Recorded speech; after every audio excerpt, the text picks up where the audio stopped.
Hello, welcome back to the Ice Colb Podcast. I'm your host, Colby Leifson.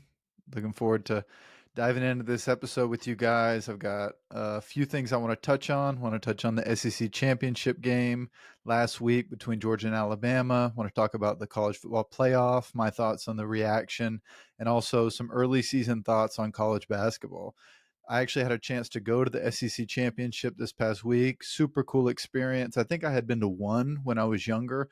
Hardly even remember it. I just remember Georgia lost, and I was kind of devastated as a kid. So it was cool to go to Mercedes-Benz. The atmosphere was crazy, sold out crowd. I mean, the Mercedes-Benz is a really cool stadium.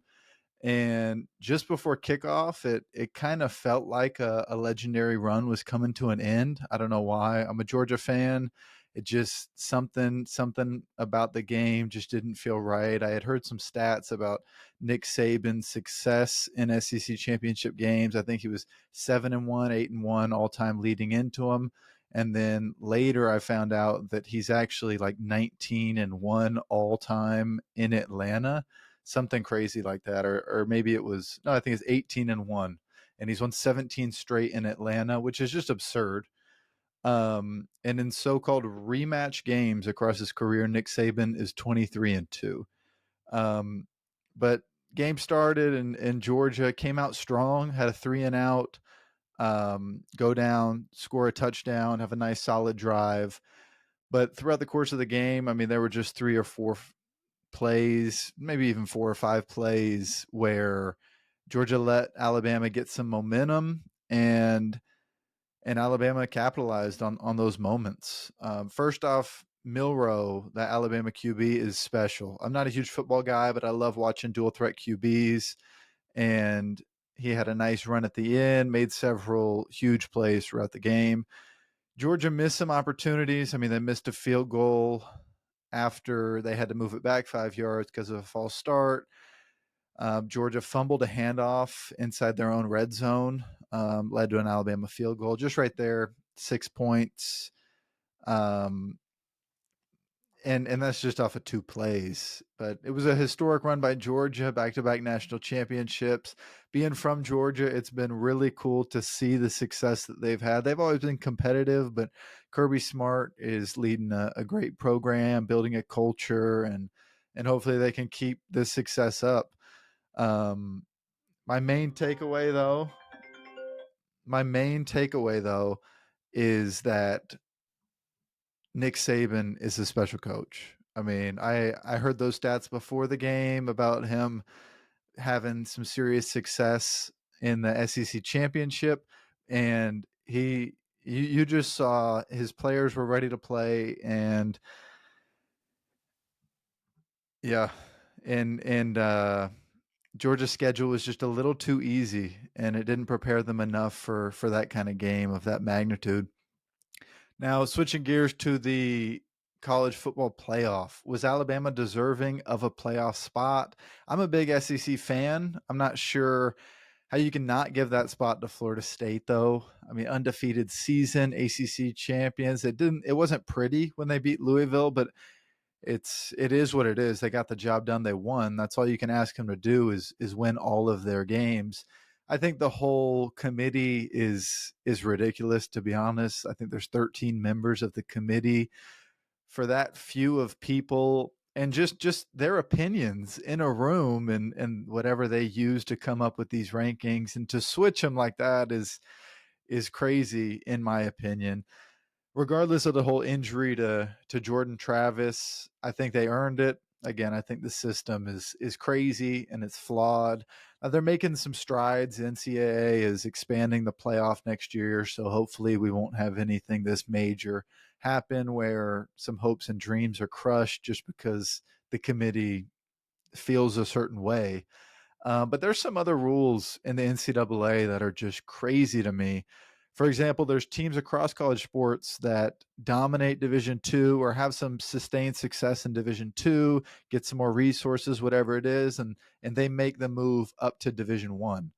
And a lot of these teams are very successful, have won numerous conference championships at the Division II level, and they immediately compete in Division I. they go on and are competing throughout conference play, and and there's actually a rule that disqualifies them from postseason play for a number of years, 2 or 3 years, I believe. James Madison in football this year is one example of this. They've been ranked in the top 25 at times. They were undefeated for a majority of the season, lost a heartbreaker in overtime to App State 2 weeks back, I believe.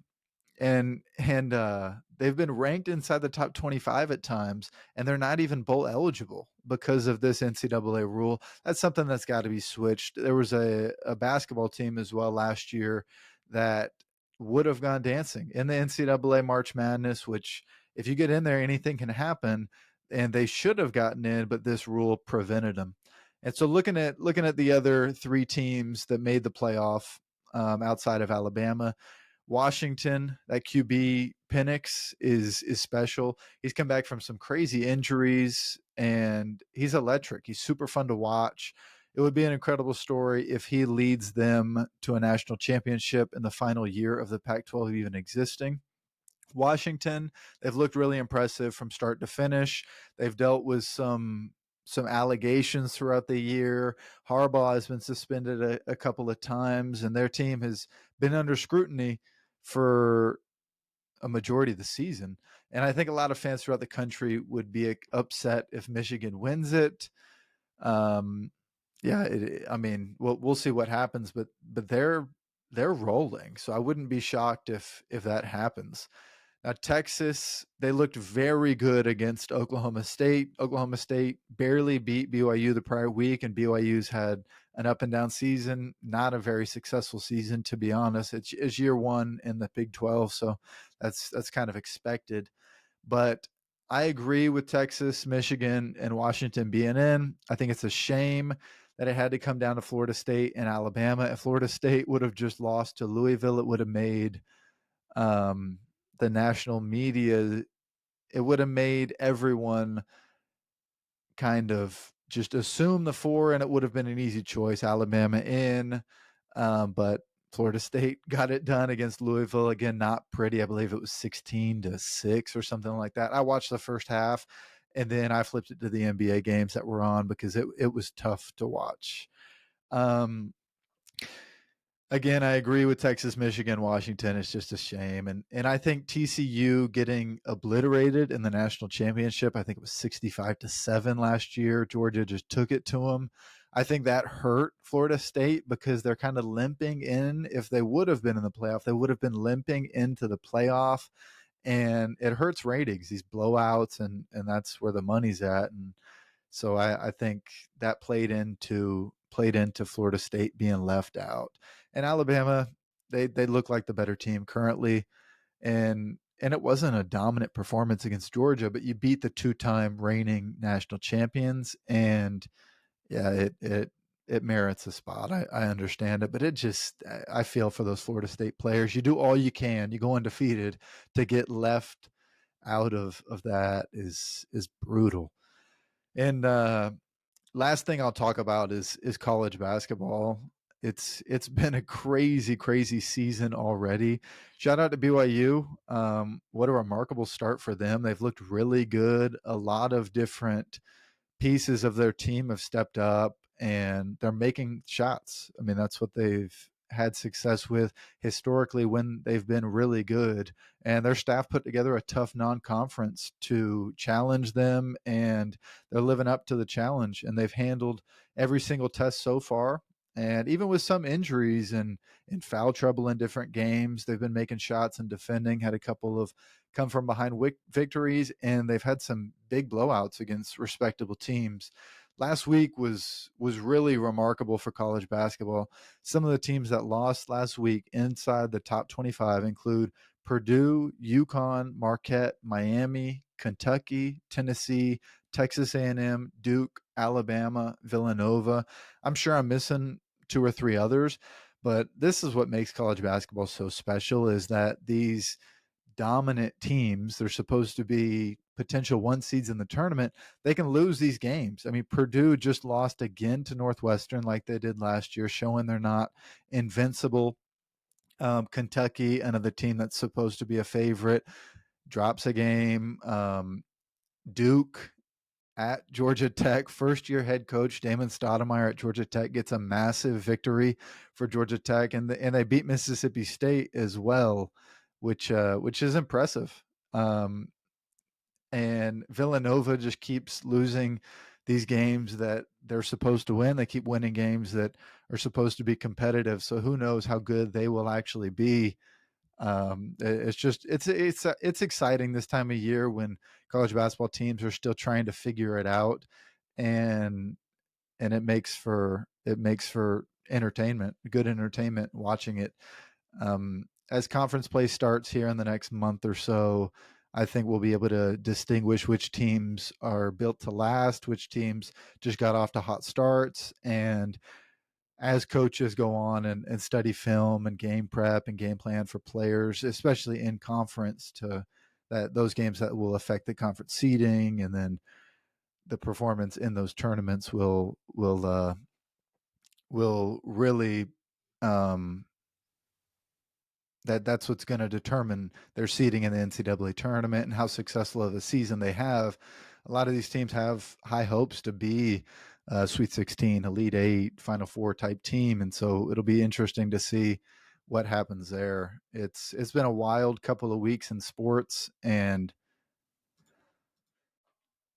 it's going to get more interesting here as the MLB off season's underway. There's going to be different signings. I've heard and the news that Otani could be making his decision this week. I'm hoping he comes to Atlanta. I don't know how realistic of an expectation that is.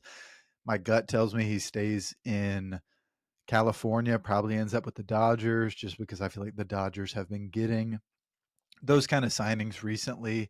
So it would make sense. I mean, there'd be Mookie Betts, Freddie Freeman, that kind of thing. So it'll be interesting to see where Otani lands. He can't pitch next year, but he can still hit, one of the best hitters in the game. And then the following season, when he can hit and pitch, he'll be a lock for MVP again, whichever division he plays in, probably the National League. The in-season tournament, the Pacers got a win last night. It looked electric. I saw a bunch of clips online. I wasn't able to watch, but Halliburton is the real deal. I mean, his funky form is funny to me as a shooter. I mean, I was a 3-point specialist kind of, and watching him shoot, I just am not super confident that it's going to go in. But he hit some huge shots last night. He's shooting the ball really well. Had a triple double with no turnovers, which I saw earlier. I don't know how credible this is. I saw it on Twitter, but I think it's only been done 7 times in NBA history. And another wild stat is that Jokic has done it twice in the past month or something. It's crazy. That in-season tournament, though, the extra incentives, as I talked about on a previous episode, I think it's so cool. I think it's awesome for the two-way players that are not making very much money. I mean, for an opportunity to get that kind of bonus, it's like winning a scratch off. I mean, they're just cheering like you've never seen NBA bench guys cheer. And so when the Pacers got a steal late, threw it ahead, Neesmith dunked it. It was really cool to see that bench reaction and just the authenticity. Who would have thought that an early December game could be that competitive and that much on the line?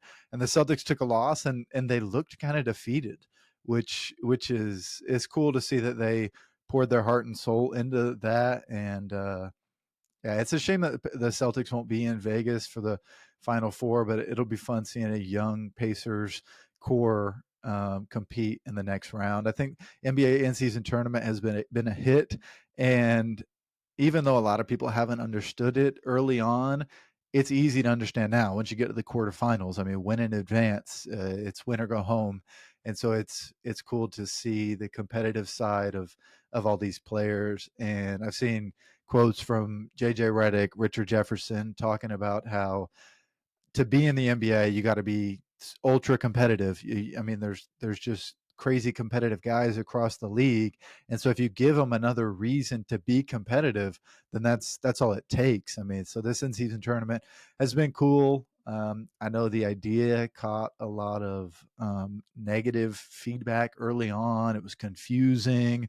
The NBA is trying to be like the Premier League and just copy that format, but I've loved it from the start. I think it's cool having to learn as a fan, learn about new rules and different things, and they didn't go crazy. I mean, all these games just stayed like regular season games. They've just got much more meaning now, and I know something I've always looked forward to throughout my life has been the Christmas Day games, which is always competitive. They got key matchups. A lot of times it'll be finals rematches. First time that um, the teams that competed in the finals in the year prior are competing against each other again, and and it's cool to see these games. I mean, at the start of the NBA season, I just think it's special. And hats off to Adam Silver, everyone that has made this happen. Because as a fan, it's been fun. I mean, I would tell people all the time that people that would come up and talk NBA with me would I wouldn't watch. I'd watch the first few weeks of the NBA normally, and then I'd take a break until the games really mattered because I felt like the product on the floor, the competition just wasn't there. It wasn't living up to what I expected. And I was just watching college basketball games instead because you get the competitiveness night in and night out. So yeah, there's just some of my thoughts. It's been a crazy week in sports, and I love this time of year. Got the NFL, got the NBA, got college football, bowl season, college basketball ramping up. Got great matchups. Some of these non-conference matchups have just been really cool to watch, and it's cool to see the coaches in the post-game interviews talking about how they love these difficult matchups, these losses early on, these tough matchups. Um, they prepare these teams for the postseason and for conference play, which is really cool. And yeah, so I hope you guys have liked some of these takes. Would love to hear your feedback, and I appreciate you tuning in to another episode of the Ice Cold Podcast. I'll see y'all next week.